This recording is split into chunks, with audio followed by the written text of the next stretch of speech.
കേരള രാഷ്ട്രീയ ചരിത്രത്തിലെ ഏറ്റവും ശ്രദ്ധേയവും അപൂർവവുമായ ഒരു തുറന്ന സംവാദത്തിനാണ് ഇപ്പോൾ കളമൊരുങ്ങിയിരിക്കുന്നത്. സംസ്ഥാനത്തിന്റെ ഭരണത്തലവനും CPM എന്ന പ്രസ്ഥാനത്തിന്റെ അവസാന വാക്കുമായ മുഖ്യമന്ത്രി പിണറായി വിജയനും ഇന്ത്യൻ നാഷണൽ കോൺഗ്രസിന്റെ ദേശീയ ജനറൽ സെക്രട്ടറിയും UDF നേതാവുമായ KC വേണുഗോപാലും തമ്മിൽ നടക്കാൻ പോകുന്ന ഈ രാഷ്ട്രീയ വാഗ്വാദം കേരള രാഷ്ട്രീയത്തിന്റെ ഗതി നിർണ്ണയിക്കുന്നതിൽ നിർണായക പങ്ക് വഹിക്കുമെന്ന കാര്യത്തിൽ സംശയമില്ല. നിലവിലെ രാഷ്ട്രീയ സാഹചര്യത്തിൽ ഭരണപക്ഷത്തെയും പ്രതിപക്ഷത്തെയും നയിക്കുന്ന ഈ അതികായന്മാർ നേർക്കുനേർ വരുമ്പോൾ അത് കേവലം ഒരു സംവാദത്തിനപ്പുറം വരാനിരിക്കുന്ന നിയമസഭാ തെരഞ്ഞെടുപ്പിന് മുന്നോടിയായുള്ള ഒരു ശക്തി പ്രകടനമായി മാറി. സംവാദത്തിന് തുടക്കം കുറിച്ചത് AICC general secretary KC Venugopal MP ആയിരുന്നു. UDF MPമാരുടെ പ്രവർത്തനങ്ങളെക്കുറിച്ച് പൊതുവേദിയിൽ ചർച്ച ചെയ്യാനുള്ള വെല്ലുവിളിയാണ് അദ്ദേഹം മുഖ്യമന്ത്രിക്ക് മുന്നിൽ വെച്ചത്. MPമാരുടെ പാർലമെന്റിലെ പ്രകടനം, സംസ്ഥാന സർക്കാരിനെതിരെയുള്ള കേന്ദ്ര വിവേചനം ഉൾപ്പെടെയുള്ള വിഷയങ്ങളിൽ അവർ സ്വീകരിച്ച നിലപാടുകൾ, കേരളത്തിന്റെ വികസനത്തിൽ അവർ വഹിച്ച പങ്ക് എന്നിവയെല്ലാം ചർച്ച ചെയ്യപ്പെടണമെന്നതായിരുന്നു KCയുടെ നിലപാട്. ഈ വെല്ലുവിളി മുഖ്യമന്ത്രി പിണറായി വിജയൻ അപ്രതീക്ഷിതമായി ഏറ്റെടുത്തതോടെ രാഷ്ട്രീയ രംഗം ചൂടുപിടിച്ചു. ഞാൻ തയ്യാറാണ് എന്ന് മാധ്യമങ്ങളോട് മറുപടി പറഞ്ഞ മുഖ്യമന്ത്രിയുടെ നിലപാട് ഇടതുപക്ഷത്തിന്റെ ആത്മവിശ്വാസം വ്യക്തമാക്കുന്നുണ്ട്. ഇതോടെ സംവാദത്തിന്റെ സ്ഥലവും തീയതിയും മുഖ്യമന്ത്രിക്ക് സൗകര്യപ്രദമായ രീതിയിൽ അറിയിച്ചാൽ മതിയെന്ന് KC വേണുഗോപാലും പ്രഖ്യാപിച്ചു.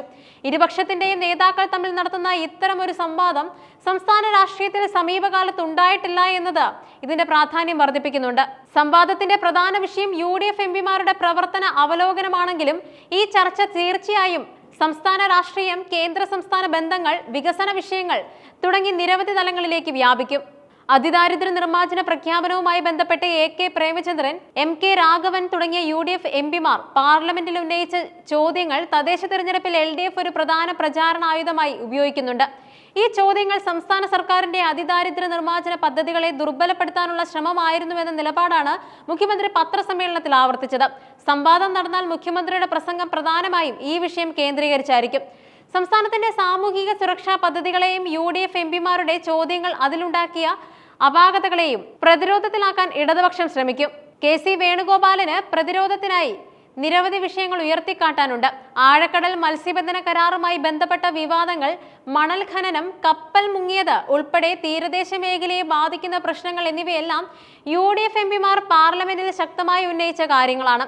കൂടാതെ വന്യമൃഗ ആക്രമണം പോലുള്ള വിഷയങ്ങളിൽ UDF MPമാർ നടത്തിയ ഇടപെടലുകളും പാർലമെന്റിന് മുന്നിൽ നടത്തിയ സമരവും KC വേണുഗോപാലിന് എടുത്തു പറയാൻ സാധിക്കും. സംസ്ഥാനത്തോടുള്ള കേന്ദ്ര സർക്കാരിന്റെ സാമ്പത്തിക വിവേചനം എന്ന വിഷയത്തിൽ UDF MPമാർ എത്രത്തോളം ശബ്ദമുയർത്തി കേന്ദ്രത്തിൽ സമ്മർദ്ദം ചെലുത്തി എന്നതും KCക്ക് പ്രധാന വാദമായി അവതരിപ്പിക്കാം. PM ശ്രീ പദ്ധതിയുമായി ബന്ധപ്പെട്ട് CPM രാജ്യസഭാ MP ജോൺ ബ്രിട്ടാസ് പാലമായി പ്രവർത്തിച്ചു എന്ന കേന്ദ്രമന്ത്രിയുടെ വെളിപ്പെടുത്തൽ സംവാദത്തിൽ മുഖ്യമന്ത്രിക്ക് പ്രതിരോധിക്കേണ്ട ഒരു പ്രധാന വിഷയമാണ്.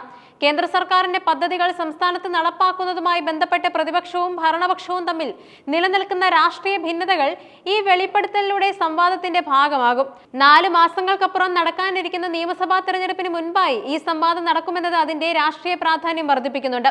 ഇത് കേവലം 2 നേതാക്കൾ തമ്മിലുള്ള വാക്പോരല്ല, മറിച്ച് കേരളത്തിലെ 2 പ്രധാന മുന്നണികളുടെ നയങ്ങളും നിലപാടുകളും വിലയിരുത്തുന്ന ഒരു പൊതുവിചാരണ കൂടിയാണ്. സംവാദത്തെ പ്രതിപക്ഷത്തെ പ്രതിരോധത്തിലാക്കാനും സർക്കാരിന്റെ ക്ഷേമ വികസന പ്രവർത്തനങ്ങൾ ജനങ്ങളിലേക്ക് നേരിട്ടെത്തിക്കാനുമുള്ള ഒരു സുവർണ അവസരമായാണ് കാണുന്നത്. MPമാരുടെ പ്രവർത്തന മികവ് തെളിയിക്കാനും സംസ്ഥാന സർക്കാരിന്റെ വീഴ്ചകളും സാമ്പത്തിക പ്രതിസന്ധിയും ഉയർത്തിക്കാട്ടാനും സംവാദത്തെ ഉപയോഗിക്കാൻ UDF ശ്രമിക്കും. ഈ സംവാദത്തിൽ മുഖ്യമന്ത്രി പിണറായി വിജയന്റെയും KC വേണുഗോപാലിന്റെയും പ്രകടനം, അവതരണ ശൈലി, വസ്തുതകളുടെ പിൻബലം എന്നിവയെല്ലാം വോട്ടർമാരെ സ്വാധീനിക്കുന്ന നിർണായക ഘടകമായി മാറും. ഇരു കൂട്ടരുടെയും അണികൾ ഇതിനോടകം തന്നെ സോഷ്യൽ മീഡിയയിൽ സംവാദത്തെക്കുറിച്ചുള്ള പ്രചരണങ്ങൾ ആരംഭിച്ചു കഴിഞ്ഞു. മുഖ്യമന്ത്രി നിശ്ചയിച്ചിരിക്കുന്ന വേദിയും തീയതിയും ഏതാകുമെന്ന ആകാംക്ഷയിലാണ് കേരളം. ഈ ചരിത്രപരമായ സംവാദത്തിനായുള്ള നീക്കങ്ങൾ ഇരുപക്ഷത്തു നിന്നും വൈകാതെ തന്നെ ഔദ്യോഗികമായി ആരംഭിക്കുമെന്ന പ്രതീക്ഷയിലാണ് രാഷ്ട്രീയ കേരളം.